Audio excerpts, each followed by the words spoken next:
wala bumaduga mul'isa bilisummaadha jecha Oromoota si qofa bumaatiyatiin nadaga jecha Oromoota si qofa bumaatiyatiin nadaga.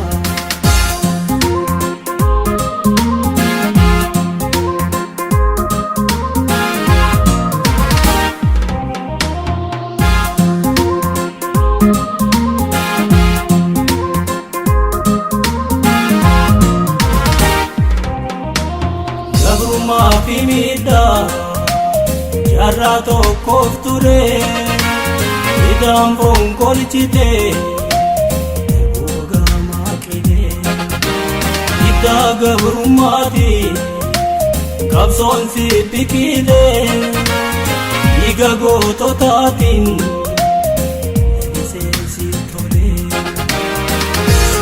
Oromota ongolcha gabrumma Oromia muradi mama ulukata Oromia muradi mama Sahara wala bumaduga mul'isa bilisummaadha jecha Oromoota si qofa bumaatiyatiin nadaga jecha Oromoota si qofa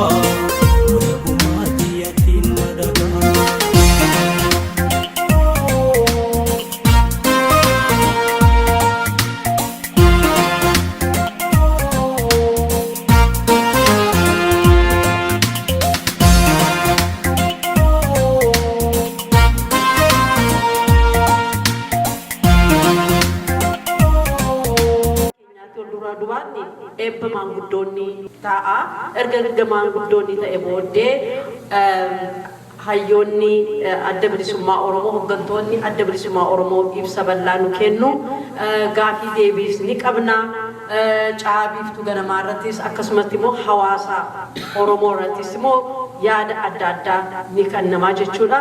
Guyyaan kun guyyaa seenaa qabeessaati. Oromoo irraati roorroo irratti gahaa jiru gahaa ture. Gara fuulduraattis kana hanqisuudhaaf nu ajabeessuun jedha jabaanne bira isaa dhaabannu humna isaa beekumsa isaa qalbii isaa nuuf kennu tokko taane akka gargaarruuf bilisummaa biyya keenyaatiif akka dhaabannu akka nu godhuuf waaqayyoon galateeffannaa. Yaa Rabbil Aalamiin waan nuti hin beekne ka ati beektu jira. Ya Rabbi kehenuun jedhe yaa Rabbi Aalamiin waan balleessines ni jiraata ta'a yaa Gooftaa koo yaa Rabbi waan balleessine jira dhugaa eeguun taa'ee ilaalu waanuma balleessine tokkotu jiraan sa'a uummanni Oromootuni yaa Rabbi kiyya nu affutu godhi nu araarame jennee bakka deemnutti bakka teenyutti Rabbii keenya kadhachuu bichaatu nu baasa nuti humna kanaan qabnu ka humna isaa qabu Waaqa qofaa Rabbi nu haa gargaaru jedha fayyaa ta'a ulfaadha.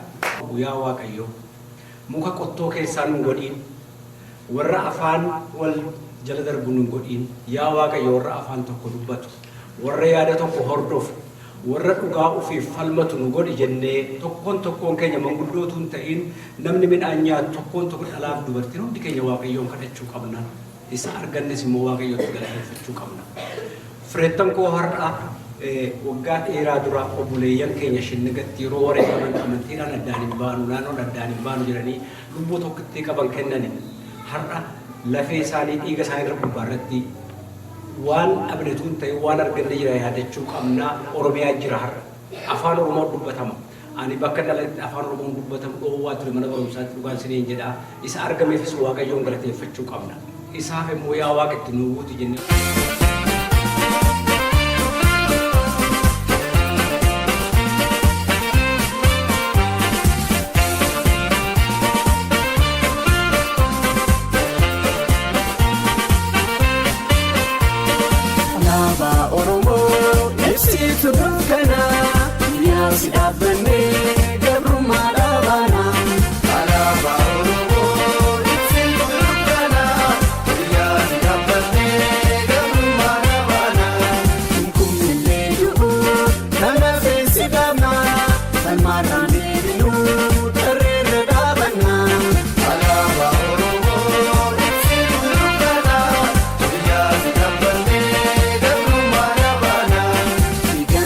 facasa gafesi kobesa Oromiyaa irratti gadansi dhaabsisa alaabaa Oromoo ibsi dukkana guyyaa gabbannee gabrummaa dhabaana dhiiraaf dhalaa keenya bakkuma jiranii dasii dhaabuuf jecha falmaarraaf dhumanii alaabaa Oromoo ibsi dukkana guyyaa gabbannee gabrummaa dhabaana si dhaabbanni bulaa guyyaa tokko filee guyyaan sun ni dhufa hangam yoo turellee alaabaa Oromoo ibsi dukkana guyyaa gabbannee gabrummaa dhiiraaf dhalaa keenya bakkuma jiranii dasii dhaabuuf jecha falmaarraaf dhumanii alaabaa Oromoo ibsi dukkana guyyaa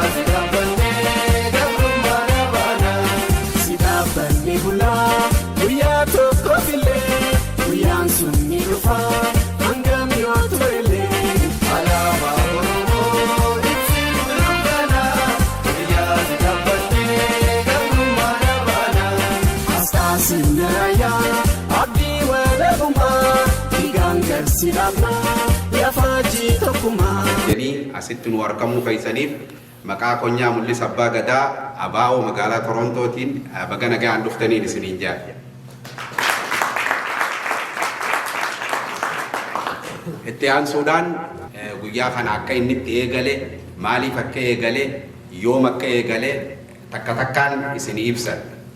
Haa ta'u immoo hundi keenyaa akkuma beeknutti ammajii guyyaa takkaatii fi guyyaan waboodhaa addi bilisummaa Oromoo eegee eegalamerraa jalqabee haga har'aatti kabajaati turree kabajaati jirraa har'aas tanumaa fi kabajuudhaaf asitti argamne. Waan fedhee yoo ta'e addi bilisummaa Oromoo kaayoo isaarraa hin jijjiiramne kaayoo isaa qabatee jira dursee uummata Oromootiif uummanni Oromoo mataa isaa murtii mataa isaa fedhii isaatiin akka fedhetti jiraachuu danda'a haa murteeffatu hajoo sagantaan har'aas akkasuma lafa jiraatan mataa keessa qabadda. Haa ta'u egaa guyyaa har'aa kana ilaalchisee ani ibsaan isinii kan nu hin jiru warra gaafa san keessa tureetu jira warra gaafa san hunda beekuun jira isaaniitu tartiibaan wal duraa duubaan isinii dhiyeessan. Deeggartoota keenya uummata Oromoo irraa Torontoodhaa kan waltajjii kanarratti argamtan baga waltajjii kanarratti argamtanii fayyaa ulfaadhaa baga wal garreenya. Itti aansee guyyaa amajjii tokko ilaalchisee wooma gabaabaan ja'a jaallan irra guddaa waan guyyaa kanaa ayyaana kanaa ilaalchisee ibsa nuu kennan ni jiranii jechuudha. Waliigalatti uummata Oromoo bal'aa biyya keessaa fi biyya ambaa jiru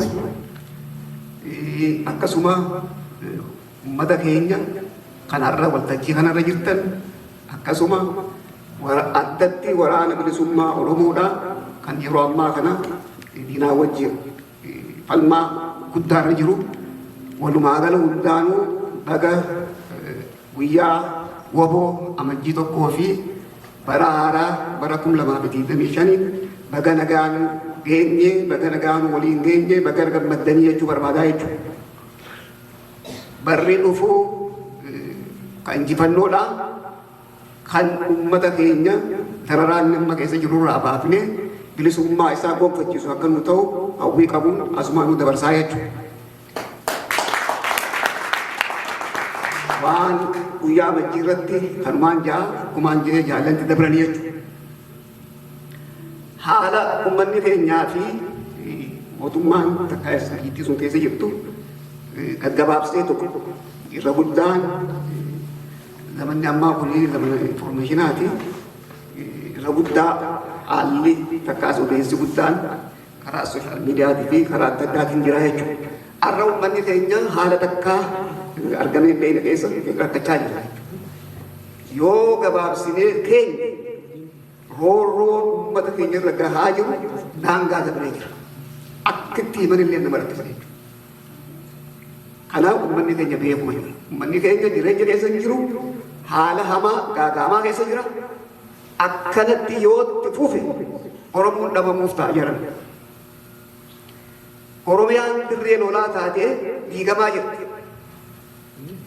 Yoo akkanatti itti fufe uummanni Oromootis dhabamee Oromiyaanis diigamtee gaabbii taana keessa seenuuf ta'e uummanni keenya kana hubachuu tura jira. Isa kana laalchisee waan ta'uu qabu ittiin dhufaa jechuudha. Mootummaa fi laalchisee mootummaan kun humna waraanaatii fi tikaa qofa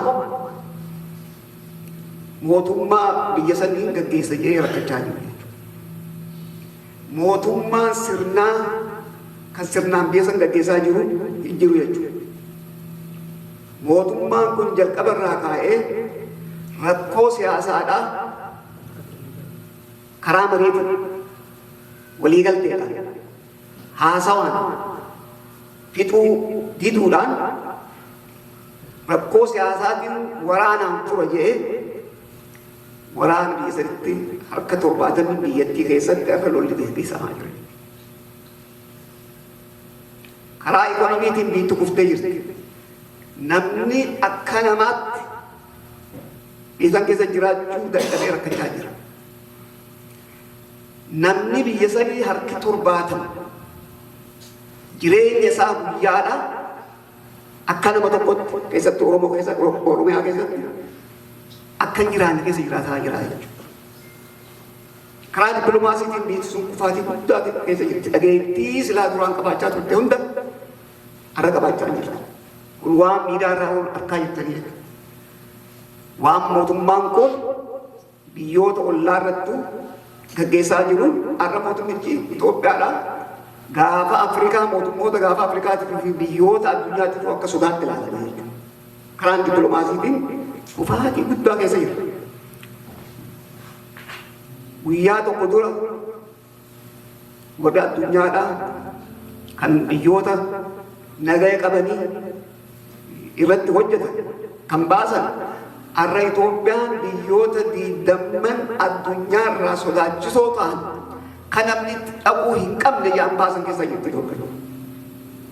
Maal nama agarsiisa? Biyyi sun rakkoo guddaa keessa jiraachuudha nama agarsiisa jechuudha. Mootummaan kun akkanatti itti fufuu danda'an tokko beekamaa. Garuu akkanatti itti fufee jiraachuu hin danda'u. Ifiifis diigamee biyya sanillee diiguuf ta'a. Yeroo gabaabaa keessatti haala beekamne keessatti biyyi sun diigamtee attaan faca'uuf ta'e yoo malli tokko dha'uu hin dhawaate. Kan uummanni keenya akka gaariitti hubachuutu irra jira jechuudha. Ifiinuu diigamu ta'a. Garuu hamma tokko haala amma jiru kana itti fufee biyya san bulchuu ni danda'a. Hanga itti fufee bulchuun beekamu malee. Hamma sanitti roorroon uummata keenyaa itti fufaa jechuudha. Irraa hammaachaa deema jechuudha. Mootummichi lola biyya san keessa gaggeessu qofaa miti. Har'a lola biraatiif qophiirra jira. Kun waan yeroo gabaabaa dhufee hin beeku. Kanaaf maraamartoo lolaarraa beeksisuun ba'uuf hin deemne. Kun immoo biyya san diidumsatti oofa malee karaa nagaatti oofu. Kanaaf hamma jiraatu sanitti roorroon uummata keenyaa waan hammaatu. Qabsoo kanatti fufsiifnee jireenya isaa gabaabsinee roorroo uummata keenya irratti gaggeessu kanaas hanqifnee uummata keenya kana keessaa baasuu qabnaa fi filmaata biraa waan hin qabneef qabsoo kanatti fufuu qabna jennee wanti iccinee deemaa jiruuf kana jechuudha. Malee yootti qabsaa'ullee baanne mootummaan kun diigamuu isaa waan hin hafu. Kanaaf isa kana hubattanii roorroo uummata keenyaa guyyaa tokkoofillee taatu xiqqeessinee qabsoo keenyatti funii sun xiqqeessinee bilisummaa uummata keenyaa mirkaneessuun dura jira kan jiru qabsoo kun itti fufuu qaba jennee iccineetti jira. Haala akkanaa kana keessatti maaltu malaa kan jedhu ittiin deemee uummata keenya bilisummaan gahuudhaaf wanni murteessaan maali? Keenya alaananuu booyuu manatti gallee rakkachuu miti jedhan. Karaan tokkichaan uummata keenya kanarraa baafnee bilisummaan isaan geenye qabsaa'uudha jedhan. Qabsaa'u karaan biraan jiru.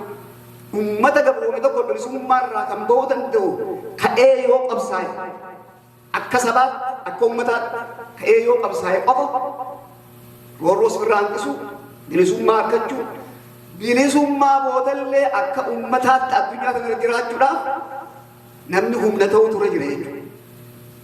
Karaan biraa fagoon hin jiru, karaan gabaabaanis hin jiru.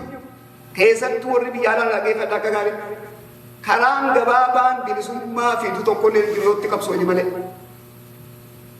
Kan akka gaariitti nu hubadha. Lama namni qabsaa'u nama jaarame namni dura ni dammaqa jaaramee qabsaa'a. Ummanni gabroome immoo yoo jaarmee siyaasaan qabaanne bilisummaa isaanii gobbachuu danda'an jiran. Namni tokko akka tasaatti aangoo dhufuu ni mala. Warri akkasitti aangoo dhufu warra abbaa irree ta'u malee warra biyya saniif warra ummata saniif bu'aa buusan hamma ammaatti seenaa akkasitti agarree hin qabne jechuudha. Kanaaf qabsoon immoo jaarmaya.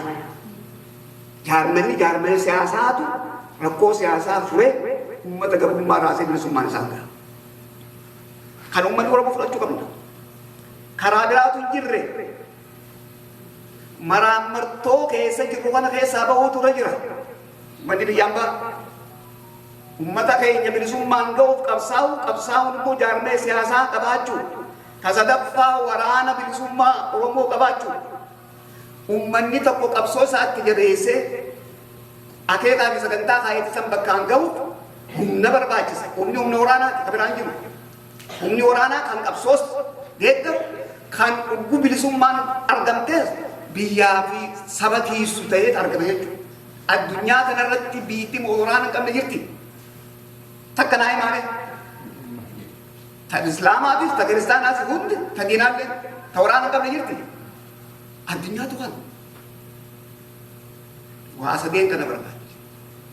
Qabsoodhaaf qophaa'u qabsoon immoo nama barbaade qabsaa'ota barbaade. Namni qabsaa'aan nama dantaa mataa isaa dandaa sodoo isaa caalaa ummata isaa caalchisiitu qabsaa'aa. Ummata kiyyaaf qabsaa'ee an dabale ummata kiyyaaf bilisummaa argamsiisuu hin jedhee qabsaa'u.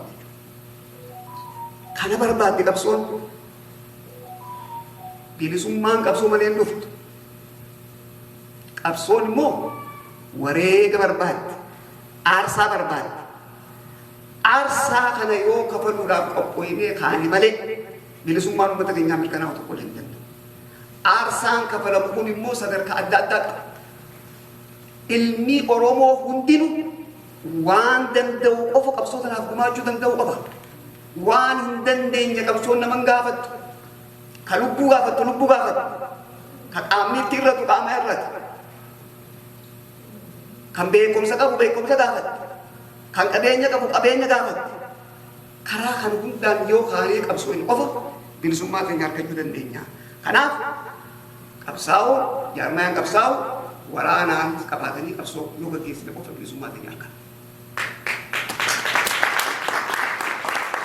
Maraamartoo tokko bu'aan qabu jiran kana ifitti himuu qabu fudhachuu qabu Oromoon itti beekitti yoo hadhaa'es fudhachuu nurra jira jiran haqni jiru kana arra yoo deebine jaarmeenni siyaasaa uummanni Oromoo qabu kan adda bilisummaa Oromootiif kaafaa waraanni inni qabu waraana bilisummaa Oromooti jiraata bira namni fedhe saba isaatiif karaa isaa dandeenyeef karaatti amane qabsaa'uu mirga qaba. Duraas hin dhaabbatu. Immoo qabsaa'utu irra jira. Ammatti ka uummanni Oromoo qabu kana jaalallus hin biluus. Reefu ta'eetiin jiru. Jaarma waraana malee yoo itti qabsoo malee irraa kufuu jennee mootummaa. Amma garaan garasii hin jiru jechuudha. Ammaaf ka jiru kana ka Afrikaa haa dhufu kan uummata Oromootiin qabsaa hojii ittuma dabalammaas jechuudha. Ammatti ka jiru kana inni kun jabaadha laafaadha isa qabnu kana jabeessuun rakkoo qabu kana hiikuun nurra jirti. Beekota hedduutu jira. Keessa seennee jabeessuu jaarmoota kana waraana kana jabeessuu rakkoonni qabu keessa seennee hiikuu keessa seenullee baannu deeggaraa taanee ala dhaabbannee akka hayyuun akka beekaatti kanaa isinirraa himu kana tolfadhaa kanaatu karaati kana qabadhaa jennee jabeessuun hiikkaa biraatu hin jirre bara yoo kana immoo sababa godhannee jaarmeen jirus laafaa waraanni jirus laafaa inni nu gatii hin qabu inni nu maarree hin qabu kanaaf maraan taa'uu gara biyyatte sun wanni sanirra fokkottu hin jirtu akka namaatti illee namni akkasii yaadu namummaa guutuu nama hin qabne jechuudha akka Oromootti gaafatamni guyyaa tokko dhuma dhufaa beekama kanaaf manni gallee wanni teenyuuf hin jiru jaarmayoota kana cinaa dhaabbachuu waraana keenya cinaa dhaabbachuun dirqama jechuudha jabeeffachuun isa kana hiriiree deemuun dirqama jechuudha addi bilisummaa Oromoo bara 50 oliif qabsoo na gaggeessaa taasise addi bilisummaa Oromoo waan jaarmenni siyaasaa tokko qabaachuu qabu gaafa jalqaba qabsoo kana bu'ee suuraan jaarmee guuttate qabsoo kana eege qabsoon kun hayyootaan beektootaan eegate sagantaa siyaasaa heera seera qaayee addi bilisummaa Oromoo kaayoo ifa qabutu qabaatee kaayee kaayoon addi bilisummaa Oromoo lafa kaayee ittiin qabsaa'aa jiru kaayoo Oromoo ta'ee jira kaayoo ilmaan Oromoo miliyoona meeqaan lakkaa'amaniitu kaayicha kana akka kaayootti fudhatee ittiin qabsaa'aa jiru kaayoo adda bilisummaa Oromoo maali ummanni Oromoo gabroomee jira bilisoomuu qaba bilisummaa ummata keenyaa mirkaneessu mirga abbaa biyyummaa isaa mirga abbaa qabeenya isaa taasisu mirga hiree murteeffannaa isaa kabachiisu mirga hiree murteeffannaa isaa dhimma ba'ee ummanni Oromoodha murtiin ni fudhatu Oromiyaa walaba taate yaadachuu fedhii irratti dhaabbatee ummattoota biyya san keessa jiru wajjin biyya waliin jiraatan tolfachuu inni kun kiliirri ummanni Oromoo kanarra walii galu qaba bakka fedhe haa jiraatu bakka fedhe diina keessallee haa jiraatu garuu kaayoo qulqulluun kaayoo ummanni Oromoo qabatee deemuun bilisummaa fi biyya isaa ta'uu kan fudhachuu qabanii ta'uu kanarra walii galuu qabna qofa irrattis walii galla jennee dhaaman gaafa namni tokko sabni tokko kaayoo isaarraa sossobu bilis qabsaa'ee bilisoomuu jaran jireenyi isaa tokko sabaatti gaafii jira kaayoo kanaan injifannoo hedduu galmeessinee jirraadha kaayoo kanaan injifannoo galmeessine yoo xiqqoo kasharraa buruuf nu ta'e bilisummaa keenya ta'uu hin dandeenye wanni murteessaan maal kaayoo keenya ka qabanne irra cicciree injifannoolee galmeeffanne lafa buusuu dhiifnee qabannee hamma nu hafetti qabsaa'utu nurra jira jechuudha yoo akkas goone qofa bilisummaa keenya argachuu dandeenya jechuudha gaafa kaayoo kanatti buune gaafa injifannoo arganne buusu seenne nuunuma ta'e wanni amma argaa jirus tareetu kanarraa uummanni namoonni waan kana godhan irraa dhaabbachuu qabu kaayoo uummata Oromoo sharafuun bilisummaa qofaa miti uummata Oromoo irratti gaagaaman ta'an fiduu ta'a. Mee fakkeenya kaayoo irra cichanii qabsaa'uu fi jaarmiyaan masakamanii qabsootii gaggeessuu waan Gazaa irratti Falastiin irratti ta'aa jiru akka fakkiitti haa fudhatu. Uummanni Gazaa nama meeqa? Miliyoona 3 xiqqoo malee akkasumaan Ameerikaa guddoota biyya Israa'elii humna guddaa kana qabu baatii 15 halkanii guyyaa jalaa dubbaan toroosaa jira moo qabu nama Falastiiniidhaa Hamaasiitu kana godhee uummanni kun dhuftu jiru yoo tokko dhageessanii ilma Falastiin tokko dhageessanii hin jiru. Dubartiin Falastiinii jaarsisii ka ajjeefame rafka jaarsa isiirra dhaabbattee maal jedhe jaarsi kiyya shahiid warra jannataati waan fedhuu fi waan dhaabbatuuf wareegamee jettee dubbattu malee isii boojuu gartanii maatiin abbaan qoftiin irraa hafe ka hundi isaanii dhume isaa boona gartan bilisummaa Falastiniitiidhaaf maatiin kiyya dhume faakshinii hedduu qabdi Israa'el warri Falastiniidha lamumaa fudhannu ka Gazaa fi West Baankii bulchu isaanii wal dura dhaabbatu agartanii yaadaan tokkoo miti beekaa warri biyya lamaan bulchu waan amma deemu kan ammoo gamtaanii dura dhaabbatan Hamaasitti mana keenya isu jiran jaal warri gamana hin dubbatan nama du'ee kana kan darbii jalaa buuree deemu kun eenyu seetan warra waa hojjetu seetanii warra damoota harkatu seetanii shaabiidha nama uummata biyya sanii arra maaltu teere wanni irraa barannu maali namni kaayoo isaarra cicce hanqa fedhe humni fedhe waan inni barbaadu biraa isa qoodatti harmisuu hin danda'u deemee Falastiniin kunoo harka micciirtee Ameerikaa fi Israa'elis akka nagaa taasisan godhuu dandeessi jechuudha. Uummanni hanqi kun namni 45,000 ol gume harki 70 diigamtee jirti. Diigamsa biyya kanaa cufa nama isaanii qabume cufa bilisummaatu irra guucaale gaaniiti akkana dhaabbatanii miila tokkoon falmanii bakka kanaan namni yoo akkasii kutate namni xiqqaanuu addunyaan irra walii sii galte bilisummaa kee argachuu irraa duuba si deebisuu hin danda'an irraa baranna gara kanarraa Oromoo kana hubachuu tura jira wal dura dhaabbachuun walii waan dirra walirratti oofuun akka bu'aan qabu kaayichi keenya tokko ta'uu xiyyeeffannaan keenya diina ta'uu qaba obbayyuu isa kana yoo goone bilisummaa keenya qabsoo kaayoo ciccinee yoo qabsoo inni bilisummaa keenya hubachuu irraa waliin deebisuu jiru kanarraa baran mootummaallee waan irraa barachuu qabanii jira yoo nama dhagahan waraanaa fi humnaan caalte ummata tokko gabrummaa jalatti tursiisuu akka hin dandeenye isa san irraa barachuu irra jira irra baratuu ni ta'u hamma fedhe humna fedheen Oromoo irratti bobba'aa yoo oole dhumarra injifannoon Oromoo ta'uu mirkaneessuu ni barbaada.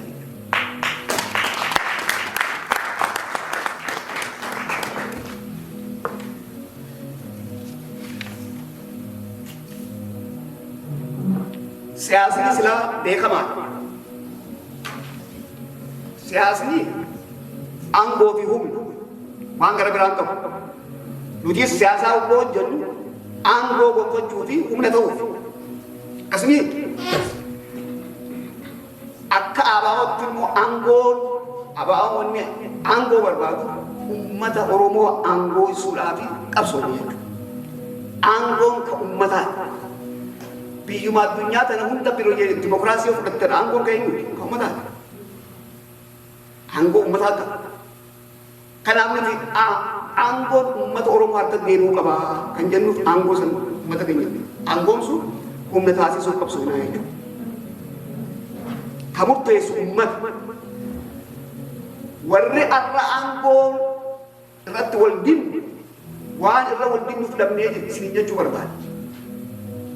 Aangoon namni tokko beekama aangoo barbaadu mirga isaati. Aangoollee harkachuu qaba. Aangaa'ollee qaba namni tokko yoo dandeettii qaba. Ka murteessu immoo ummata. Ummanni maaliin murteesse? Gaafa Oromiyaan bilisoomtee ummanni aangoo isaa ummanni Oromoo aangoo isaa harkatti galfate. Filmaata godhee sagalee isaa kanneen na bulchisan jechuudha. Hamma sanitti nu eeggadhaa jennaan jechuudha. Amma wanni itti wal mormuun jiru aangoon nu harka hin jiru.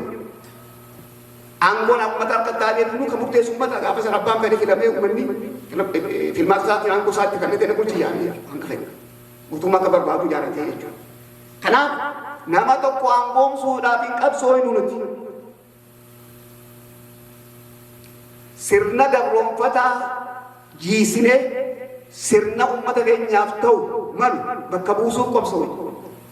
Nama aangoomsu nama tokko aangoomsuuf hin qabsiisamu jechuudha. Kanaaf akkasitti uummanni Oromoo hubatee Arda wanni fardiin ummata keenya san aangoomsutu fardiidha. Dura ummata keenya aangoomsinu aangoontu nama hundaa ogeessii kan jiru dhaabachuu barbaannaa jechuudha.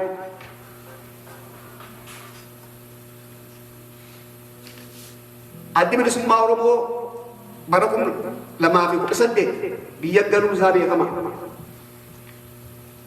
Haalli biyyatti gallees beekama. Alatti galle kanallee warri ammallee nu komatan dhumayyuu. Garuu akkitti gallee fi haalli itti galle beekamaadha jechuudha. Karaa yoon gabaabsee taa'e karaa irra wayyaatu takkaayis filmaata ganuu sanirra wayyaatu arginu malee jaalanneen galmeen biyyatti. Filmaataatu hin jiru. Dhiibbaanis bareeddu waan ta'eef gallee jechuudha. Eega gallee boo biyya san keessatti waa hojjechaa jira. Mootummaan kunii osoo nutuu hin galin nuratti rakkoo uumuu jalqaban. Isa san injifannee biyya galle biyyatti gaafa gallus osoo nuti hin qubatin rakkoo guddaatu nuratti gaggeeffame. Isa sanis injifannee qubannee hojii qabsoo jalqabnee jechuudha. Arra mootummaa jaarmayni siyaasaa waan kaafaa waan ta'e jaarmayni siyaasaa Oromoodha kan maqaa adda bilisummaa Oromoo qabu ABO qofaatu biyya san keessa sirnaan galmaa'ee jira jechuudha. Jaarmee tokkollee kan biraa sirnaan galmaa'ee jiru jechuudha. Sirnaan jaarmeen kun galmaa'uun qabsootti jirruuf anjaa guddaa nuuf kenna. Rakkoon haa qabaannu, haa hidhamnu, haa dararamnu, haa ajjeefamnu. Inni kun hundi waan qabsoo keessa nu mudatu waan ta'eef isa san hunda dandeenye immoo anjaa hedduudha qabsoo kanaaf argamsiisee anjaa kanaan hojjennee waa hedduutu mirkaneessinee jira jechuudha. Injifannoo hedduu galmeessinee jira jechuudha. Arra biyya keessatti Oromiyaa keessatti Finfinnee irraa jalqabee caasaa jaarmayaa guutuu Oromiyaa irratti diriirsinee dabballoota illee injifnee hojiin jaarmayaa sirnaan gaggeeffamaa jira jechuudha. Karaa siyaasaatiin warra paartii biyya san keessatti ijaaramanii jiran bifa lamaan wajjin hojjechaa jirra. Tokko qofas jennuuni kaanis kan waliigalaatiin waliin hojjechaa jirra jechuudha ijaaramne. Wanni guddaan jaarmenni keenya eega biyyatti gale injifannoo guddaatti harkatee ittiinis sirnaan hojjechuu jiru hojii dippiloomaasiiti. Hojiin dippiloomaasii akka jaarmaatti hojjennu har'a biyya keessatti hojjetamaa jira jechuudha. Har'a adda bilisummaa Oromoo dhaabbattoota beekamoo akka UN, European Union fi embaasota addunyaa hundaa wajjin wal qunnamtii dhaabbata qabna jechuudha. Waliin mari'annaa nu gaafatu yaada keenya ni ibsinaa fi waan baafnu waan jiru tufa ni galchinaa. Isaanis haala jiruuf ibsanii biyya san keessa waan deemaa jiruu fi waan adda bilisummaa Oromootiif waan uummata Oromoo qabatee ilaalu hunda waliin mari'achaa waliin deemaa jirra jechuudha. Biyya san keessa wanni nuti hin beekne dhimmi Oromoo tokkollee kaasa'uu fi hojjetamu tokkollee hin jiru. Kanaaf karaa saniin injifannoo gaariitu jira. Kanaaf itti fufnee akka guyyaa irrattis hojjechaa jirra jechuudha. Kaan mootummaa kanarra dhiibbaa godhuudha, mootummaa kana saaxiluudha. Isa kanaaf dhaabbataan baruulee baasuudhaan, yaada dhiyeessuudhaan mootummoota addunyaa warra Yuunaayitid Neeshin kanaaf warra nagayaatiif kan hundattuu ergaa jirra jechuudha. Kaan nama tajaajiluudhaan obboloota keenya, miseensota keenya, wantaalota keenya mana hidhaa jiran dhaabbataan tajaajila kennaa fi jirra. Warra madoo warra qaamaa irratti lola garaagaraa irratti isaa kanaas tajaajila hadaadiyyaa waan barbaachisu hunda godhaati jirraa jechuudha. Bifa waliigalaatiin maaltu nurraa barbaachisa kan jedhu bifa waliigalaatiin wanni murteessaan uummata Oromoo alaa keessaan irraa barbaachisu gabaabsuudhaaf qabsaa'uu bakka jirru qabsoo kana keessatti qooda fudhachuu jaarmayaalee siyaasaa jiran keessatti dandeenyu qaamaan seennee qabsaa'uun yoo isin hin dandeenye immoo qabsoo jaarmoonni kun gaggeessan tinnisuu qabna alaa fi keessaan warri keessattuu warri biyya alaa qabsoo kana tinnisuudhaaf dirqama qabna. Waraana bilisummaa Oromootiis akkasumatti tinnisuutu nurra jiraa jechuudha. Kana godhuun dirqama uummata Oromoo hundaa diyaasporaa. Uummanni Oromoo biyya abbaa jiru dura mataa isaatiif ijaaramutu irra jira jiran. biyya jiru kanatti yoon jaaramne akka ummataatti gatii tokko hin qabnu beekaa biyya kanatti. Saboonni biyya adda addaa irraa biyya kana dhufan warri jaaramee wal dhagee jabaata arra dhageetti guddaa biyya kana keessa qaba. Oromoon dhageetti Somaaleen qabdu ni qaba har'aas keessatti. Somaaleen biyyaa hin qabdu jennee tuffannaa mire. Dhageetti Somaaleen qabdu Oromoon qabdu asitti. Maaliif? Ni jaaramanii hojjetan kan wanni biraan jiru beekaa. Hataniitii miti. Jaarmee adda addaa jaarrataniiti. Jaarmee saniin uummata tajaajilanii mootummaas gaafatanii horii sirraa fudhatanii tajaajila adda addaa kennan. Waan silaa mootummaan kennuu hin dandeenye isaan kennan. Waan mootummaan hojjechuu hin dandeenye isaan hojjetan. Deem dhageetti argatan. Osoo deemanii mootummaa keessa seenan. Deemni beeka keessa jiran har'a. Ni dorgoma mootummaa seenan siistama keessa seenan. Yoo barnoota yoo beekumsa jirri kun waan beekumsaa barnoota nurra qaban hin qaban hidheera. Garuu wal dhaganii akka jaarmayaan waa hojjechuu beekanii jechuudha. Jaarmenni Oromoo beekamtu cimaatu as bee har'a hawaasni akka hawaasaattu tajaajila hawaasni keenya kan biyya kana jiru argachuu qabu godhaa jira. Koominitii tanallee sirnaan bulchaa dadhabnee bara dhugaa sirriitti dubbata. Hanqa durillee fandii mootummaa kanarraa fudhannee hojjennu har'a hojjechaa jirra. Fandiin ala kana ta'a akka biyya taa'u jira. Nama fuudhatu eegu jira. Jira. Kanaaf duraa asitti ijaaramnee humna ta'u jiran yoo bakka jirutti ijaaramnee humna hin taane duruusa dhaga'u hin jiru. Nama humna hin qabne eenyutu barbaada hin jiru. Kan dura asittu nama ta'uu nurra jira, asittu jabaachuu nurra jira. Nama asitti mataa isaatiif waa godheetti ijaarmee gargaaruu danda'a jiran. Bilisummaaf dhaabbachuu danda'a jiran. Yoo ifiifuun ta'in isin maal isinirraa abdata? Dhaabni dhaabaa fi qabsoon fi uummanni Oromoo. Kanaaf asittuu jabaannee ijaaramuu qabna jechuudha. Jaaramtanii dhageettii fi humna qabaachuun qabsoo kana keessatti akka jaarmayaatti qooda fudhachuun qabsaa'otaan walitti biyya qabsoo hin qofa haala amma jiru kana keessaa fuudhan dandeenya. Waan dabale irratti haala keessa jiruu fi waan fuuldura nu jiru irratti haa xiyyeeffamu jiran. Wal dura dhaabbachuu irra waliin haa dhaabbannu. Walirratti ololuu oofuu irra waan nagayaa waan qabsoo kanaaf malu irratti haa hojjennu. Akkuma reefu jedhe jaarmoota jiran kanaa wajji dhaabbannee qabsaa'uun dirqama. Jaarmoota kana tinnisuun ilmi Oromoo biyya ambaa jiru hundi dirqama ta'uu itti dhaabu barbaada. Karaa fedheen immoo namni yoo qabsaa'e duran dhaabbannu ni deeggara. Haammanni kaayoo bilisummaa Oromoo galmaan gahu. Duraas hin dhaabbatina. Wal dura dhaabbachuun gatii hin qabu.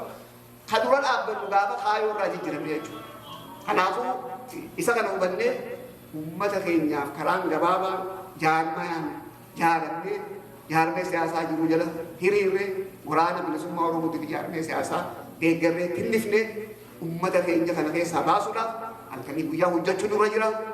Kaan waan burjaajii koomishina direektar koomishinii maal jedha isa san direektar koomishiniin duraan maqaan isaatu rakkoo qaba. Adda bilisummaa Oromoo jalqaba irraa waan kana fudhannu jennee jirra jechuudha. Koomishinii ammatti jiru kun koomishinni kuni wanni inni dhaabbateef mootummaa amma jiru kanaaf filmaata dhufuuf haalaan jeessu malee wanni kana biraa tokko illee hin jiru. Kana uummanni keenya beeku sirra jira. Akka gaariitti beeku sirra jira. Mootummaan amma jiru kun lola kanaas dhaabuuf hin taa'u. Lola kanatti fufee filmaata dhufuuf dorgomuuf filmaata dhufu gaggeessuuf deema. Kana beekuun dura jira Oromoo.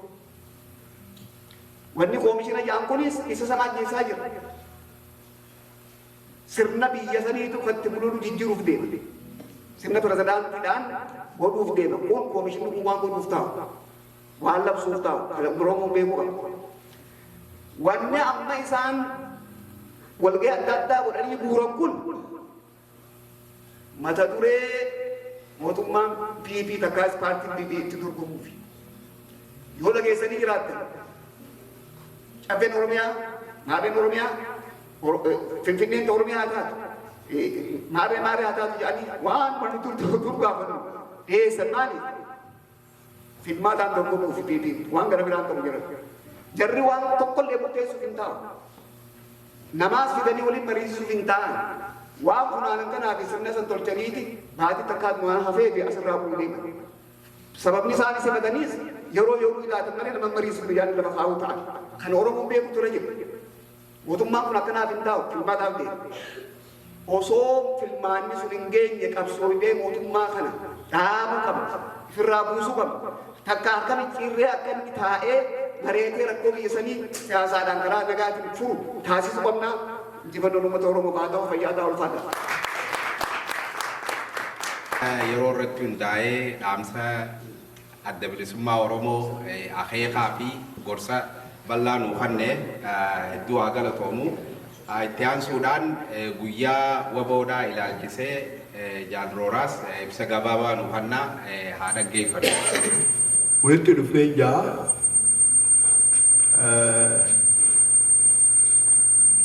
wanni biroo wanni namaa nagaa heddummeessullee nagaa gaafachuu heddummeessullee hin jiru. Haruma gabaabaa waa'ee guyyaa kanaatti irraa waan gabaabaa jechuun barbaada. Guyyaan kun guyyaa waraanaa bilisummaa Oromoo waboo ooti. Kan ammatti walitti dhufe. Seenaa guyyaa kanaa bara dheeraa isiniif dhagayaa turtanii namuu dhagayaa ture ni beeka. Garuu silaa dhaloonni ijoollee xixiqqoon adeemsa guyyaa kanaa nu keessa jiraatanii ijoolleen keenya cuftinuu asii argamanii ijoolleen san baruudha. Ijoolleen san dhageessee baruu qabduun amma ijoollee lama ijoolleen tun ijoollee maamata amaniin ta'aa. Kasiin maamata. Ijoolleen keenya dhufti silaa amma asitti argamuu qaban. Isinii gurguddaa kanaaf himte dhaamsiin amma sinaa guyyaa kanaa kan dabru qabu. Gaariidha namni dhageesse ijoollee manaa qabdu ijoollee hundi calli eenyu maqaan kee adda tiyya. Ayyaatu. Ijoollee xixiqqoo akkasiiti. Hawaan kana dhagahuu qabu. Gaarii. Guyyaan kun akkamitti guyyaa waraana bilisummaa Oromoo jedhamee itti kaayame. Seenaa dheertuu qabaa. Gabaabseetumaan irraa jira. Addi bilisummaa Oromoodhaa jaarmaya siyaasaa fi qabsoo hidhannoo geggeessu. Jaarmaya siyaasaa fi qabsoo hidhannoo geggeessu. 1969 hundeeffamee 1979 jaarmaya beekamaa walaba tahee gabbahee labsatee adda bilisummaa Oromoo kan jedhu uummata Oromootiif bilisa baasuudhaaf gabbahe ifatti guutuu alagaa fi fira biratti biyyoota ollaa biratti beekame labsan addi bilisummaa Oromoo jaarmaa siyaasaa kan biyya Itoophiyaa keessatti qabsoo siyaasaa fi hidhannoo geggeessu jedhamee beekame.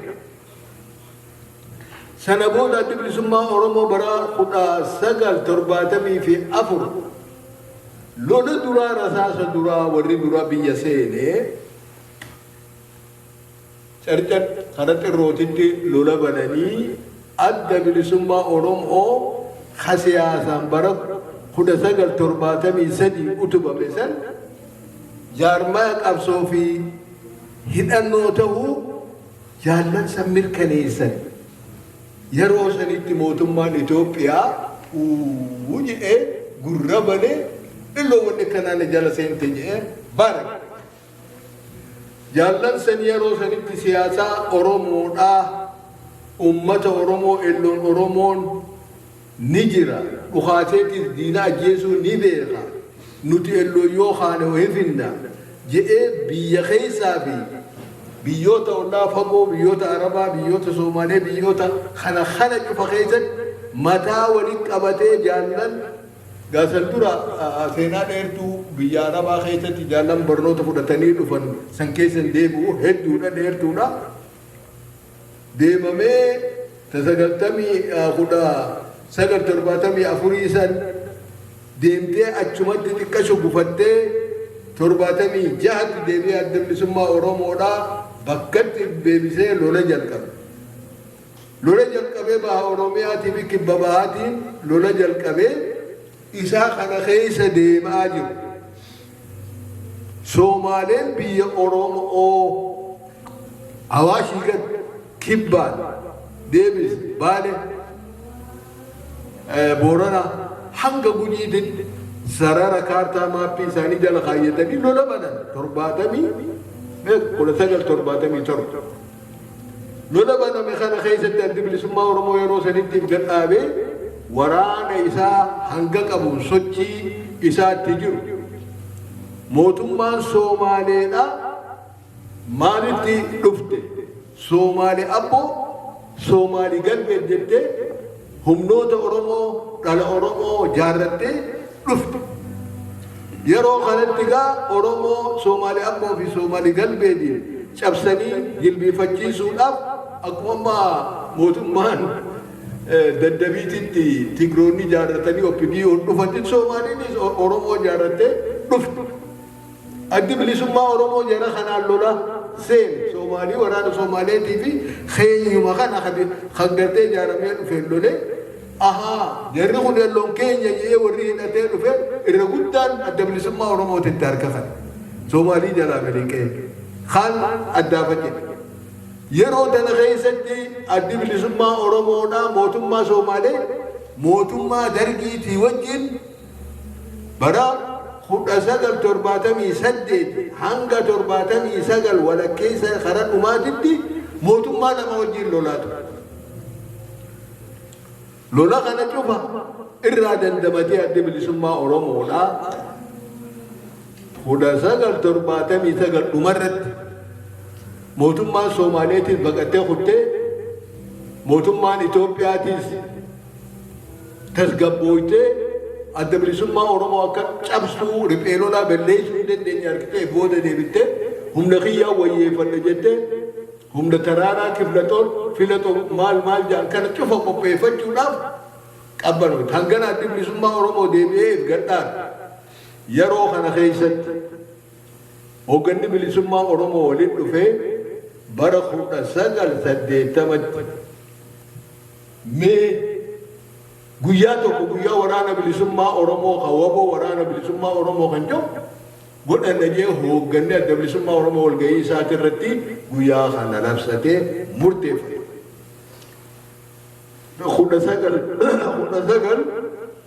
1979 dhumarratti waan kana murtaawee teessuma sanirratti bara 1980tti eegale guyyaa waboo kun kabajamu. Achirraa ka'amee hanga 90moota gaara keessaa fi maadheelee magaalaa keessaa tadhaaboo wajjin hariiroo qabdu guyyaa kana sirna oowwan kabajuu eegale. Waraanni gaaratti waliin dhufu kun waa hedduudha. Amma kana dheertuu keessa hin dandeemu guyyaa waboo kan akkatti kabaju qaba, akkatti waliin dhufu qaba, maal mari'ata, maal godha, maal akkamitti wal qabatee guyyaa kana maal dabarfata, dhaamsa akkam dabarfata, hoogganni maal dabarfata, miseensi waan akkamiin rakkoon jiraatu qeequu fi wal qeequu walii himee dhugaa fuulduraa fi fuullee walii himee rakkoo isaa eeggata. Isii akkasii keessa dabree bara 1991 addi bilisummaa Oromoodha. Oromoo waliin bahe chaartaraan. Gaafa Oromoo waliin bahee guyyaan kunis addi bilisummaa Oromoo san keessatti guyyaa lama. Gaafa gootonni jaallan qabsaa'onni gameeyyiin keenya shinnigan dhuman. San boodaas deebi'amee guyyaa goototaa labsatee guyyaan lameen kun uummata Oromoo biratti guyyaa guddaa beekamaa Oromoon akka gaarii kabaju ture. Labaa sochii waraanni bilisummaa Oromoo keessa jiru. Kanagaa guyyaan kun seenaan isaa keessa deddeebi'ee akkamitti kabajamaa akkam ta'a akkana ta'a kana keessa seenu bara 1980 irraa kaasee guyyaa waraana bilisummaa Oromoo kabajamuu eegan. Ka guyyaa gootota san ebli 15 san akkaataa inni itti kabajamus guyyaatti dhufnaa fuula dura keenyaatti bal'inaan irra qophoofnee dhufnaa. Ka guyyaa goototaa kun isa kana akkamii waliin dhufu, hoogganni kamii waliin dhufu, miseensi kamii waliin dhufu, hawaasni kamii waliin dhufu, kabajaa uummanni keenya waliin qabu.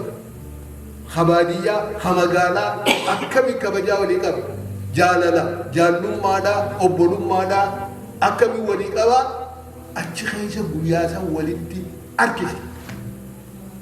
Waan qabu waliin nyaatee, sangaa qabu waliin qalatee, waliin gammadee, dhiichisee, taphatee guyyaa kana jaallan isa biraa dirree qabsoodhaan lola keessa wareegamanillee yaadatee waliin maramee addaa ba'u.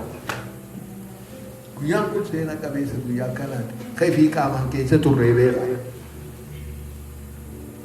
Wanni biroo wanni niin jechuu barbaadu gabaabsee har'a yeroon amma keessa jiru jaalalli tuttuqee jira. Waraanni qabsoon jaallan qaqqaaliin hoogganoonni bilchaataan meeqa? Dubartoonni akka rasaasaatitti ilaala akka baaduu qabu taatee diina kokkee qabdee hidhannoo irraa hiiti. Meeqa qabsoo tana keessatti keessa wareegaman. Qabsoo bilisummaa Oromoo ta'arra Oromoon guutuu Oromiyaati irraa dubbatu. Ta'arra dhaloonni dhaloota arra guyyaan bilisummaa Oromoo kan amma arra guyyaa waraana bilisummaa Oromoo kun kabaju kun bara meeqa? 80 irraa hanga asii fuudhu bara 45 meelaala ilmoon gaafa dhalate irraa umrii isaa meelaa inuma laali mana bas waliin dabarsaa haan kufaa haan ka'aa haan kufaa qabsoon tun arma geesse. Waraana bilisummaa Oromoo kan ammoo obboleeyyan kiyya waan tokkoon isinii qabsoon siyaasaa keessattuu biyyoota Afrikaa keessattuu biyya Habashaa Itoophiyaa keessatti akka laayyootti akkanumatti gatteenyee xarabbeesaa irratti gaaffii dhugaa gaaffii sabaa naa deebi'a jettee namtichi eeggadhe nama ibsotu. Nama ibsomeen jaalan akka nama tokkooti. Biyyattii san jalarraa kaaseetiin hundeesii hanga mataa beekamaa. Keessatti sirnicha mootummaa Itoophiyaa kan isii keessattiin baradhee isa keessaa bahee sadarkaa adda bilisummaa Oromoo sadarkaa oleen. Maali uummanni kun waan qabu waa'ee dhimma Oromooti irratti. Waan tokkoon isin himu. Oromoo biloo አንተ የደረስክበት ደረጃ የደረሰ በጣም ያሳዝናል። ከዛም ይዞ ናኘ ለምትጭቁ ስምህ የእስላም ስም ነው ናኘ ወቀባ ጎንደር ጄኔራል ዱባ ካና እስላም ጄኔራል አለ መከላከያ ከሰ ጅራኝ ዱባ አለ ኩሳን ካፒቴን አሜር አብዱላህ አህመድና Hussein Ahmad ምንድናቸው እንጂ ዱባ Hussein Ahmad ኩን ወሎላ Abdullahi kuni raayni keessa jira Oromoo adarooti. Oromoo jechuu fi wanni qottuu fi maalii san dheessuu fi an adare jedhee zamana san adarawe namni kun malee Oromoo jaartu beeku duba koflee namtichi harka na fuudhu dhufee harka na fuudhu ulatee hin ta'u biyya hangas takka Oromoo antee gaallaane naanjee gaallaan jechuu san koroneeltichi tokko Oromoodha ka maqaan abbaa isaatis maqaa Amaaraa dhiqeetti hime duba wal ba'e abbaan isaa waraana Hayila Sillaaseeti hammarreessan dhalate koroneeltichi kun afaan Oromoo akka kiyya kana beeka akkana naanjee namtichi kun hin jeen khasasiyu jeneraal mindaa ji'a jahaatii fi hujiirraa ji'a jaha dhaaban jeneraaltichi dhaabsite koroneeltichi Oromoo kun indeet bilee gaallaa bilee tisadbawallee jeendu arra jecha زمان سنتو أكثر في الرأي تسي أورمون في الرأي أوركو أرى مارين ونجيشا جرقال لا تفيو من نخل نوكب أمة سرنا أجاوا أكناتين بيتيسان كيستي أورموش أبسنا جئي ديموتو أمنو أصبحاجر يرون أما تهدو دبتني متي تواهد بولي هاساوني متي تواتقو هاساوني هدو چاقسن سن كيس جرا جلدين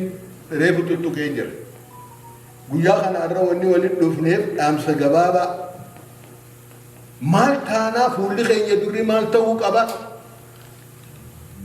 dhaaba abaaboo akaahoonii fi akaakileen keenya keessa wareegaman obboleeyyan keenya qaqqaaliin keessatti wareegaman umrii isaanii itti fixan kanuun isaan booda dhufe itti dulloommeen sadarkaa kana jirru kana dhaloota dabarsinee dhaloota ooqaa qabsootana kaayoo ganamaa gadiin gahu qopheessu akkami goonaa irratti yaada keenya deebifne walii dhageenye wal jala deemnee wal dhageenye waliin deemuu fi wal jala deemuu dhaloota ijoollee amma lafaa kaate kana barsiisuu qabna wal jaaladha wal kabaja har'a maaltu jira ta'e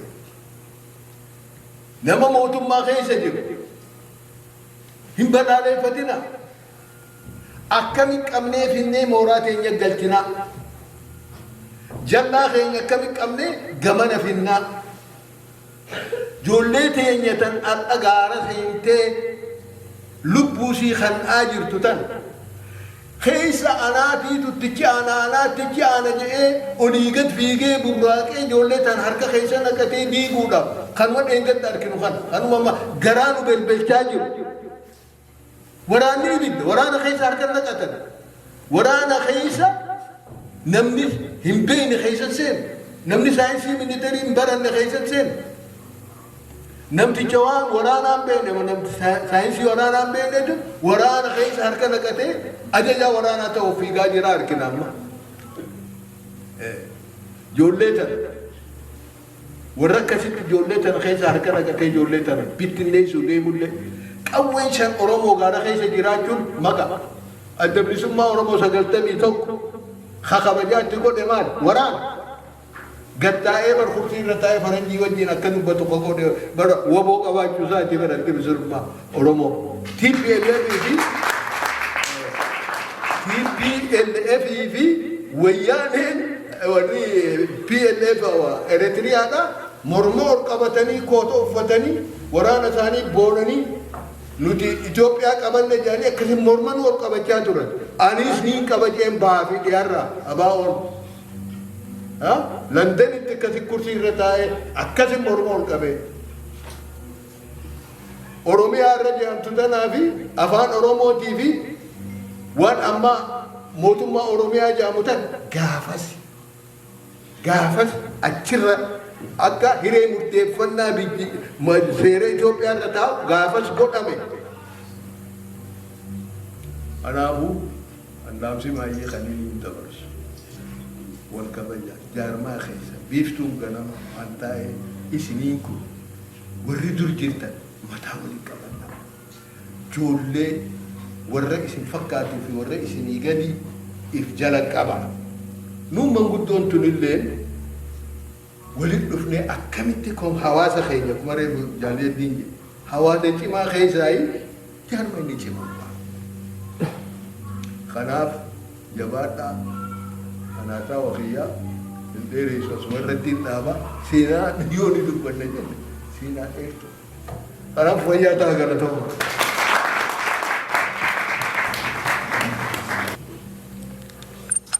Aye, nak tu saya kawan ni. Eso pakai. Rain kalau dia tinggal dia. Itu terakan lu lekam. Ammo. Panggung kan aku kayak ni suatu maraja mungkari. Wani arah mana saya katakan aku pakai sendiri. Fanya dan jangan saya katakan wana fontane wani adat wan dhaabni keenyatti hin beekamne keessa deemuun barbaachisu garuu waan tokko tokko waan akka irraa waan ijaarurraas kaasee amma waa'ee ijoollee as fiduu ajoo kaasee ture waan dura jiru jira. Ijoolleen teenya afaan barachuu qabdi. Afaan Oromoon beekne waan nuti asirraa dubbannu kun yookaan galuu fi mire ni dabbara manas dhufanii maal godhan. Kanaafi qabsoon takka guddoon Oromoo jiraachisuudhaaf amma jaalalli irree boqaase. Akkamma deemu kana yoo deemne Oromoon teenya ni baddi warri biyya jiru qaba. Haala jiru kun ammoo waan biraa kaballeessu jiru jira. Oromummaa isaanii barsiisuu dhabuu, afaan barsiisuu dhabuun nu balleessuu deemti haala kanatti. Anamma barnootatti hin deeme jechuudha geessan. Wanni ani barachuu deebi'e akkaataatti ilmaan keenya biyya abbaatti horataman kan afaan Oromootti barsiisan. Kanaan barachuu jira. Kanaan ammas hin kana bakka sana akkan daganne amma hawaasni keenya amma jiru waan kanarratti hojjechaa jira. Waliin dhaabbadhaa, wal yaadachiisaa, wal kakaasaa, sagantaa sanarratti qooda fudhadhaa. Akkuma reefu ka'e sanitti wal qeeqaa, wal sirreessaa akkasii waliin deemudha. Kaani odooni waa'ee jaarmaa kanneen dubbachuu barbaadutti illee hin baane waa'ee guyyaa ammajjii kana namni tokko tokko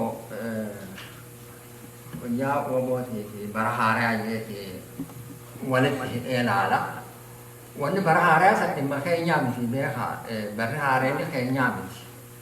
Warri Girigooriyaanii, warri Habashaa kopha qabaa, warri Muslimaa hijiraa qabaa, warri Koptik illee, Chaayinaa illee, maalillee hunduu bara baraa isaa Oromoonis ka isaa qaba. Yoo bara haaraa kabanye, ka keenyaa san kabanye. Kanaafuu bara haaraa fi guyyaa kana walitti hidhuun hin barbaachisuu yaadachiisuu barbaade. Kaan waa'ee jaarmaati an jaalalliin kaase gadi qabee kaase. Waan tokko jira hallee kan namni keenya du'aa'ee keessatti maalii keessattis tokkummaa keenya tokkummaa jechuun maal jechuu? Tokkummaa jechuun namni hedduun waan takkitti waliin dalaguu jechuu akkanam tokkootti nama hedduu ta'anii waan takkitti waliin dalaguu jechuu. San akkamiin dhufu? Jaarmaan dhufu. Uummanni jaaram yoo jaarmaa hin qabaanne hin lakkaa'amu, heddumminni hin lakkaa'amu. Seenaa wahii yoo isinii kaase warra jaarmoota adda addaatii wajjin gaafa Eertiraa jiru sanii walitti dhufnee maal jenneeti warri gariif bakka wanni kannanii barnuti uummata hanganaati bakka buunaa jennaan dubbiin uummataa miti dubbiin jaarmaa nuun jedhan nadhagamte hedduu nadhagamte. Jaarmaa kana keessatti jaarmaa tokko keessatti waa hunda irratti walii galuun nurra hin jiru nama keenya. Waan hunda walii galuun nurra hin jiru. Namoota hundaan walii galuun nurra hin jiru. Yoo niitiin ani jaarmaa tokko keessatti waan namni tokko feene dalaga nama san aarse. Yoo niitiin jaalalliin nama tokko aarse. Waan hin taane dubbate waan hin taane godhe. Jaarmanni sanii fi ani jaarmanni sanii fi inni tokkoo miti. Jaarmanni hiyyuma. Isaanii wal dhabne malee jaarmaa wal hin dhabne. Saniif jecha jaarmaa dhiisuun sirrii miti. Nama wal dhabne biyya jaarmaa dhiisuun sirrii miti. Jaarmaa waliin qabnaa nama saniinis waliin qabnaa seeraan nama balleessisan gaafachiisuu dandeenya ammoo jaarmaa akka qabeenyaatti ilaallee jaarmaa itti maxxannee qabannee himannee ittiin boonnee guddifachuun nurra jira. Yoo jaarmanni hin jiraanne bakka takka illee hin geenye. Kanaaf akkuma reefu jedhame amma jaarmanni sabni Oromoo qaba. Jaarmanni guddaan beekamaan adda bilisummaa Oromooti. Addi bilisummaa Oromoo kun jaarmaa keenya amma nama as jiruu fi nama kaaniif himuu barbaadaa jettanii keenya wanti kuni akka keenyaa sanitti beeknee falmachuu qabna malee akkuma mana keenya yoo inni obboleeyyan wallolle dhiifnee deemna obboleessi tokko wallolle mana onni jennee dhiifnee deemnu beeku akka sanitti wal hubachiifnee wal gorfannee akkasitti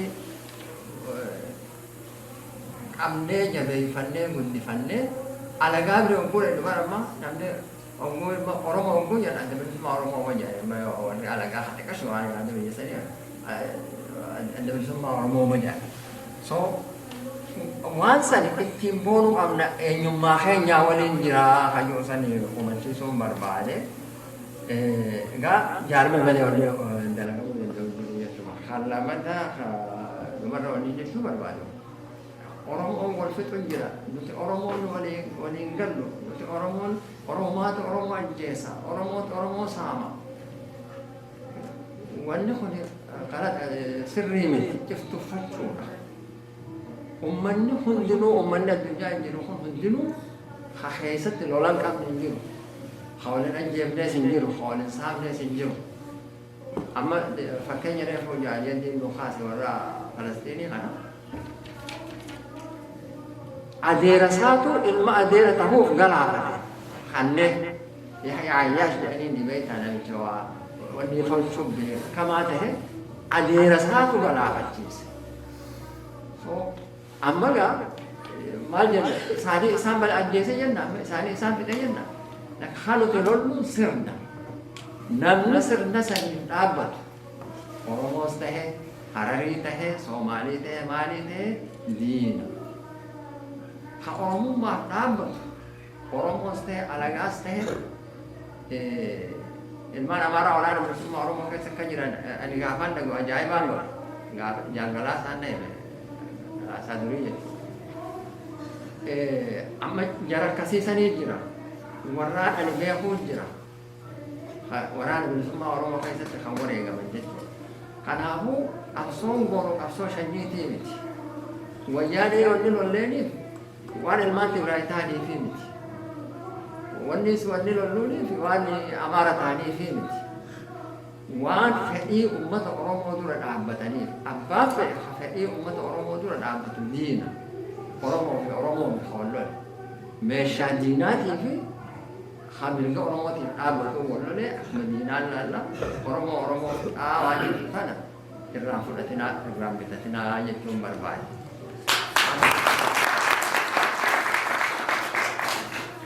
Kanumaa haa jabaannu kuma jaaliyyaddiin kaasee wanni tuni fitteera jirti bakka irraa haala bakka jiru tana bakka keenya tana yoo laalle fagoo deemnee jirra wanni fitteera geessee jirti akkamitti akka wal qabannee tarkaanfii tana booda jirtutti dabalutti haa yaadnu jabaadhaa haa jajjabaannu galma keenya dhihaatee jira ni geenya Ogummaa wanti takka fiixee mul'atte namni faca'e kun hundi waliin dacha'aa beeka. Horiin kun haa jabaatu. Warri amma jiru kun warri bakka ol qabatee jiru kun haa jabaatu. Haan hasharree hoggaatee ni faca'aa hoggaa bubbeen dhuftees ni faca'aa hoggaa kaan ni dacha'aa akkasitti haa beeku. Kanaafuu jabaadhaa.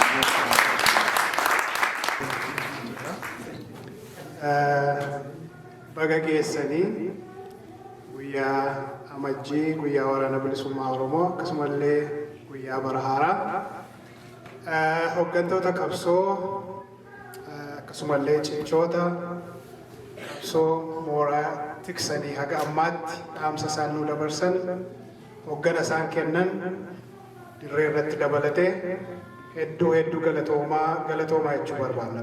Gaafiin waliin gaafachuu fedhu jaal keenya dhugaadha amata hoggaa meeqa wajjin as jirra biyya tana keessaa waa'ee Oromoo kana namoonni beeknaa beektee immoo maali akka jaaliyyaddiin keenya tuqetti ummanni Gaazaa ummanni ammaa kunoo waan jennuun kun ummanni Falastiin miliyoona 3 nuti arra miliyoona 60 ol Oromoo himannaa jirra yoo qulqullaa'ellee nuti miliyoona 40 gadi taanu ummanni Oromoo kan uummatti qulqulluun yoo qulqulluun taanee itti gallee ani sababa biraatiin Oromoo gargaara jees wanta rakkoon jirtu biyyee gargaaruudha.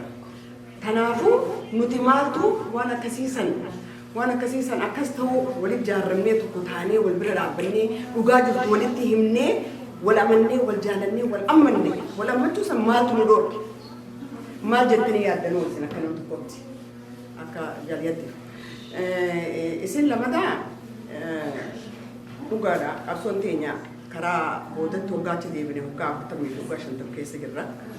Uummanni Oromoo yeroo ammaa kanatti qe'ee teenyatti dhugaadha gaaga'ama addaa akkaataa itti himan Oromoo jechuun yeroo qaanfannoo keessatti saba xixiqqaa as keessatti hoggaa agarree nuti Oromoo hoggaan jedhu ani obboleeyyan kiyyaa wajjin nama biraatiin miti obboleeyyan kiyyaa wajjin qabsoo hoggaan godhu ani takkittiitu isaan keessaa Oromoodha nuti dhiigaan Oromoodha beektee yommuu isaan magaalaa Harar keessa waan guddataniif waan biraa himatan irra kaayyannaan akka nam tokkotti isaanii caalaase siigalee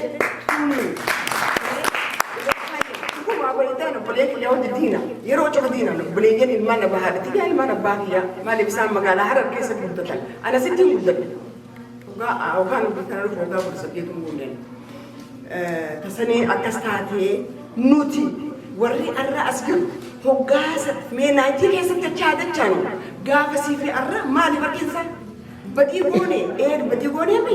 Isin akan gadisa kenyat. Jalian film obreek yoran cerita nufis, hogga dadhabbiin nu keessa dhufte isaan warreen nu gaggeessaa jirtu kun isin warreen nu dura bu'ee waan kana godhaa jirtan maaliifi dadhabbiin kun eessaanii nu dhuftee akkamii fedhuu nam tokko dhufa fedhuu nam lama dhufa fedhuu namni dhibbi lama dhufa who cares nu yaamtanii nama yaamtanii nu gaafattanii akkam godhuu qabna maaliif nu jechuu ooltan. Hawaasa Oromoo kan magaalaa Torontoodha.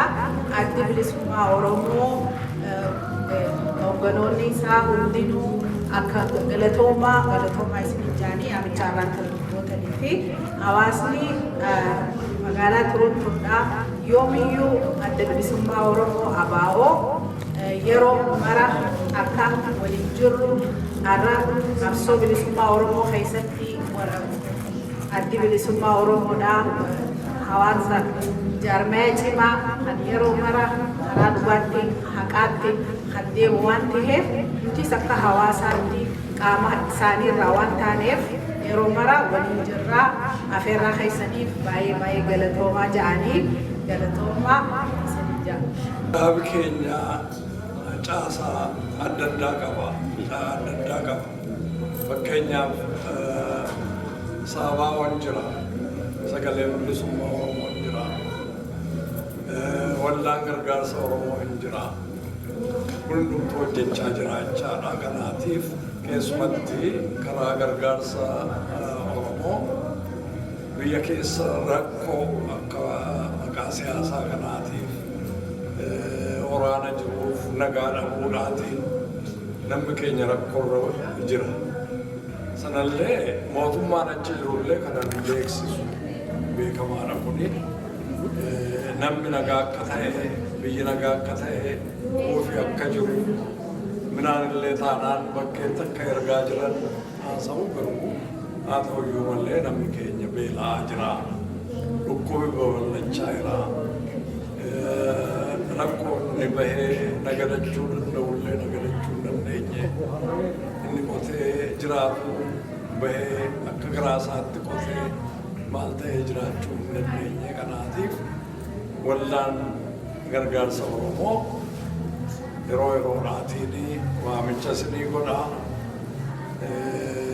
warraa nagaas qunnamaa jira kanaatiif akka wajjin dirmattanii maaliif dhaabi kun dhaaba adda bilisummaa Oromoo yeroo rakkina keessa jiru yeroo dhaabbatee nama keenyaaf dirmachuudhaaf ijoolleef jaartule maanguddoodhaaf warra beela'aniif wanti kun ammas jabaatee itti fufaa jira. Kanaaf isaan jira dhaabannu waan jedhudha. Biyya kanaa Oromoo waan jedhamu jira. Waldaa gargaarsa Oromoo Ontaariyoo. Kanaaf isas akka hin raanfanne qaamuma tokko wanti kun wanta ta'eetiif akka waliin dhaabannuudha. Kanammoo Waaqayyo nu haa gargaaru. Jabaatti ulee baay'ata. Addi bilisummaa Oromoo baay'ee jabaaf hundee gadi fagoo cimaadha. Cimina waan qabuuf kaayyoo jabaa waan qabuuf waggaa 51 qabsoo Oromiyaa keessatti gaggeesse. Akeekaaf kaayyoon isaa gammaa galma ga'eera. ngeenye. Oromoon nagaa argate hin argan. Oromiyaan tasgabbaa'e hin tasgabboofne. Maaliif?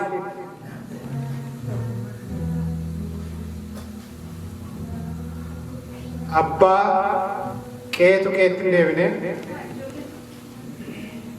Abbaan dhimmaatu dhimma isaa galmaan ga'e hojjechuu hin dandeenye.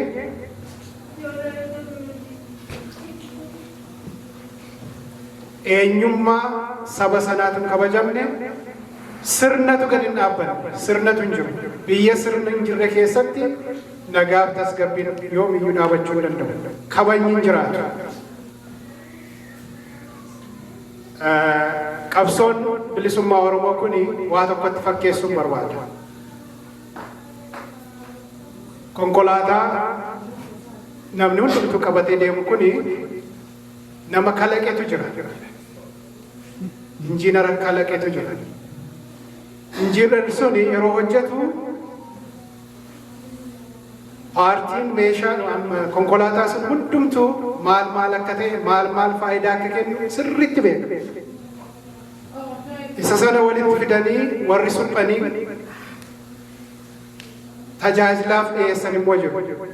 Isaan sun immoo sadarkaatiin ogummaan beekumsi isaanii isa kalaqe sanarraa xiqqaachaa dhufa. Gadi ba'ee yeroo gurguramu yeroo namoota fayyadamu bira gahu immoo inni fayyadamu sun waanuma tokko yookaan waa xiqqoo beeku. Akkaataa waan sanatti fayyadamuu danda'u barsiifamaa. Sana booddee waan sanatti fayyadamaa konkolaataa sanni konkolaachisaa bakka barbaadu gahee deebi'a.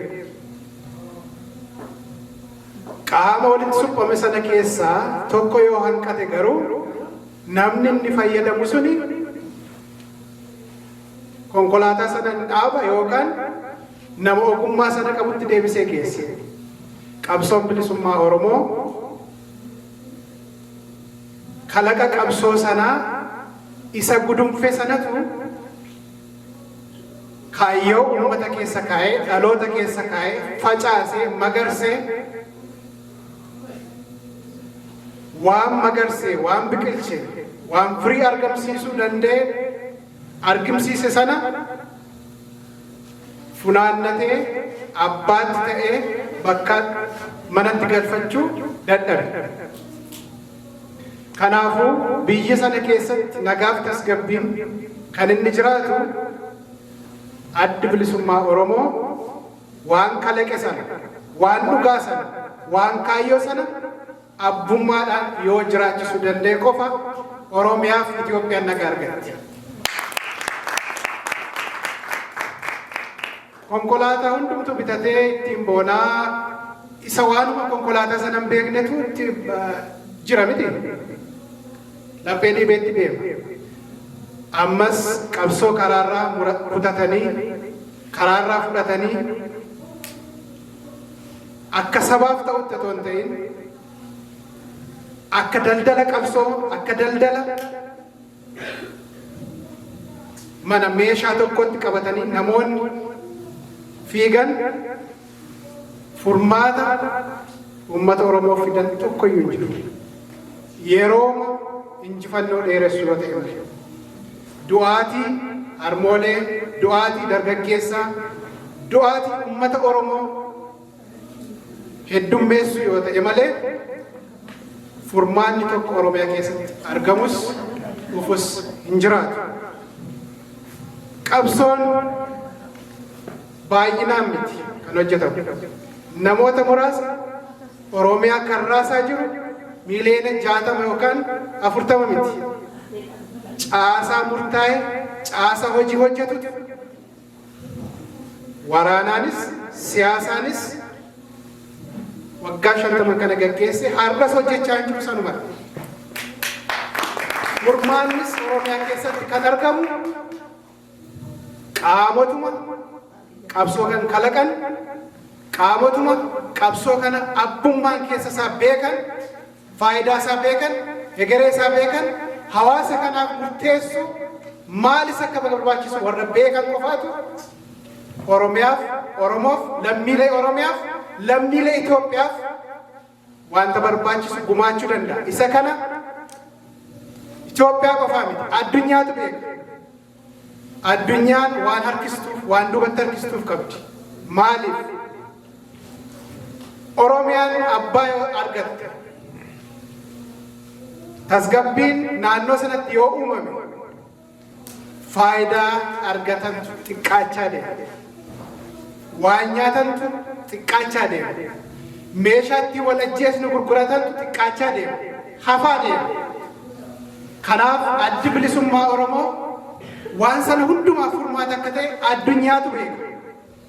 Addunyaan sun immoo hagaraa danda'ame hundumaan bu'aa isaa tikfata malee bu'aa uummata Oromoo hin tiksu. Isa kana uummata Oromootu walitti dhufee bu'aa isaa tikfate, injifate, ra'aanee abbaa biyyaa ta'uu danda'a. Nama hojjetuutu laafina illee qaba, jabeenya illee qaba. Yoo nu hojjenne ati laafaasii miti jabaatii miti ni hunjirtu bara. Namni osoo jiruu seenaa hojjeta. Osoo jiruu moos du'ee ta'a. Nama lama isaan. Tokko osoo jiruuti du'ee jira duraanuu. Tokko osoo jiruuti jira. Ka'ee ka duraan asirra du'ee kun du'a jechuudha. Namni isa gubaa qabu hin jiru du'ee awwaalan. Namni isa dubbate hin jiru bikoo duraan du'ee jira asirratti.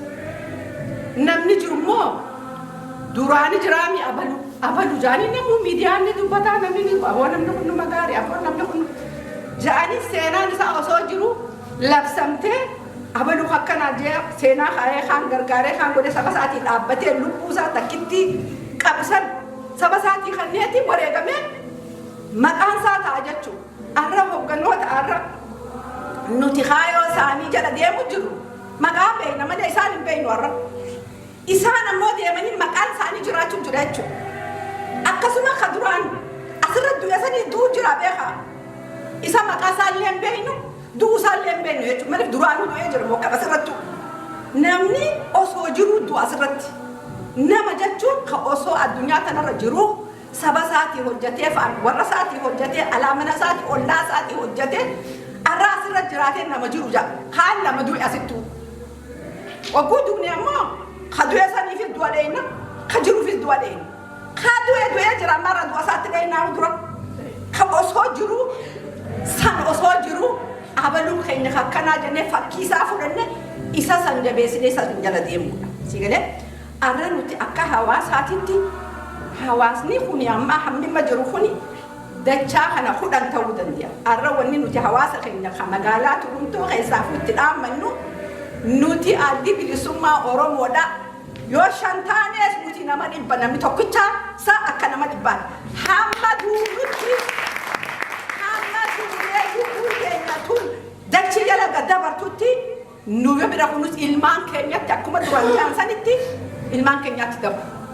Ammoo seenaa isinitti hin tahin wanni kana waliin qabna qabsootana waliin qabna waliin jiraachuu jiraanna hamma duunutti namuu mana dhufti gaafa duuti ammoo haakimaa sifaatanii Oromoodhaa ja'anii mana kana dhufanii si barbaaduuf jiraatan. Kanaafuu nu koottaa waliin haa jabaannu hawaasa keenyallee haa jabaannu qabsoo keenyallee haa jabaannu abbaan fedhallee wanni Oromoodhaaf hojjetu hundi keenya waliin hojjenna kan nurraa gurrama qabaatanis dhiifama isin gaafanna waan keessanii nu koottaa isin bira jiran waliin haa jiraannu isin injaa isiniif dheeraasee kabajuudhaaf tarkaanfii keessanii ammallee irra deebi'eetiin maqaa konyaa mundi sabbaa gadaa dhaabaawotiin isin galatoonfadha. Kaayoo ofii irratti ciccinee galmaan ga'uun dirqama keenya akkuma amma wal garru kanatti fuulduraaf kanneen biraatiis afeerree akka irratti nu hirmaatan godhuudha. Irra hedduun namaa akkuma reefu jaalumaftuuhaan jettee hoggaa wanni takka abaawoodha jee yookiin maallaqaaf kan yaaman itti fakkaata yookaanis abaa'oo tana gartee akkuma waan biraa tokkotti kanneen yaadaniis ni jira. Garuu dhugaa dubbachuudhaaf wanni ilaalamuu qabu kaayoon adda bilisummaa Oromoo maali jedhu. Amma jaarmaa hedduun jira kaayoon isaanii maali? Kaayoon adda bilisummaa Oromoo kana akeekni kana jee hoogganni keenya reefu jaalleettiin takka takkaan lafa nuu kaa'ee jira. Mee asirraa kalaqni yookiin bakki irraa maqame bakki Oromoodhaaf hin ta'in maaltu jira? Hundinuu waan karaa diriiree karaarra jiru sagantaan lafa jiru uummata takkallee wanni irraa irrate hin jiru. namni maallaqaaf nama yaamuus hin jiru koottaa waliin kabajannaa jennee waggaa dhufnee waliin kabajanne gammachuudha nu hunda keenyaafu. Kanaafuu ani wanni inni dhaammachuu barbaadu fuulduraaf afooshaa haa ta'u manneen amantaa haa ta'u miseensota keenya kan hawaasaatiis haa ta'u bakka itti nu affeertan ni dhufna bakka jaarmanni isin affeeres koottaatii gaarii ta'uu sabtii ta'us laalaadhaa dubbadhaa yaada keessan dhiyeeffadhaa mirga keessanii kanaan isinidhaaf. Itti aansuudhaan guyyaa kana dhugatti akkanatti nu bareechitanii hawwan keenya irraa asitti argamtanii waan bunaa fi waan nyaatanii fi guyyaa kana akkana nu beeksisuu keessaniif maqaa keessanillee yaamuu baadhu hedduu nu ulfaadhaan isinin jaa hedduu galatoomaan jaa isinitti abaruuf fuulduraa fi akka nu ibsitanii irra deebi'ee isin gaafadha. Gama keenyaan egaa Abdusalaam keenya bakka itti argamu hundatti dhufeeti akkanatti sagantaa teenya nu miidhagsee akkanatti asirratti nu dhiyeessee jira. Innilleen miidiyaa isaa kana HNN ja'a haga dandeessanitti akka bira dhaabbattan ammallee tikeetallee harkaa qaba gatiin isaa xiqqaadha. Odoomma mana kanaa gadi hin baane tikeetuma kana isarraa fudhadhaatii nuuf fixa. Tanumaan isin gaafadha. Kanarra dabree illee subscribe bakka jiru jira bakka maallaqaati achiinis seenaati gargaara miidiyaa keenya kanu bira dhaabbatu bakka hundatti bakka hawaasaatti isa bakka taaziyaatti isa bakka jaarmiyaatti isa dhugaa dubbachuudhaaf akka gaariitti akka bira dhaabbannu irra deebi'ee isin gaafadha. Gama kiyyaan sagantaan xumuramee jira yoo namni biraa yaada fi kanii qabaattan taate yaada keessan dabarfadha hedduu galatoomaan ja'a ulfaadha. Galatoma. Karawala bumaduga, ulisa bilisumaga, kechoro mota zikofa, umadiya tinaraga, kechoro mota zikofa, umadiya tinaraga.